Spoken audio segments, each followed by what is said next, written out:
Malaki talaga yung contribution ng Batang Quiapo sa akin. Nakabili nga rin ako ng bahay dahil sa Batang Quiapo. Kamusta si Owing? Panalo yan ah. Ano si Owing? Ayos. Oh. Tiba-tiba! Yung natutunan ko sa Batang Quiapo, yung paano mag-acting, paano yung proseso na sa Batang Quiapo, paano yung action, at saka paano mo i-deliver yung character mo dun sa Batang Quiapo. Yung hindi ko makalimutan na eksena sa Batang Quiapo, yung galing kami sa Quiapo, galing kami sa hirap, ang dami naming pagsubok ng mga tropa ni Tanggol, paano namin malalampasan yung mga pagsubok, yung mga action namin. Paborito kong character si Owing. Siyempre hindi mawawala si Tanggol. Yung tropa ni Tanggol, mahaba na pinagdaanan namin. Pagka wala kami sa set, babanding kami, nag-uusap kami. Dali. Oh, go na. Dali.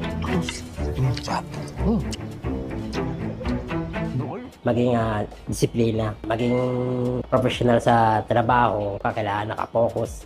Malaki talaga yung contribution ng Batang Quiapo sa akin kasi maraming nabago sa akin. Mas lumawak pa yung pagkakilala ng mga tao sa akin, hindi lang sa vlogging, kundi rin sa TV, sa entertainment din. Nakabili nga rin ako ng bahay dahil sa Batang Quiapo. Kasi start lang ako, sa vlog lang ako, and then tinawagan ako. Tuwa ako nun nung nalaman ko na isa pala ako sa papasok sa Batang Quiapo. At hindi lang yun, maging kasama pala ni Tanggol kung saan siya magpunta. Direct Coco Marti, maraming salamat sa opportunity na ibinigay mo, sa lahat po ng nagawa niyo po sa akin. Papasalamat po ako at mag-ingat kayo palagi at sana marami po kayo matulungan po. Sa mga Batang Quiapo viewers, tuloy-tuloy na po yung panonood ng Batang Quiapo kahit wala na po si Owing. Friends, Owing, sobrang mahal na mahal ka namin at maraming salamat sa iyo. At alam namin na mamimiss ka namin, sobra-sobra. Hindi lang kami, kundi ang lahat ng mga manonood at lahat ng mga tagahanga mo. Maraming salamat sa contribution mo sa Batang Quiapo.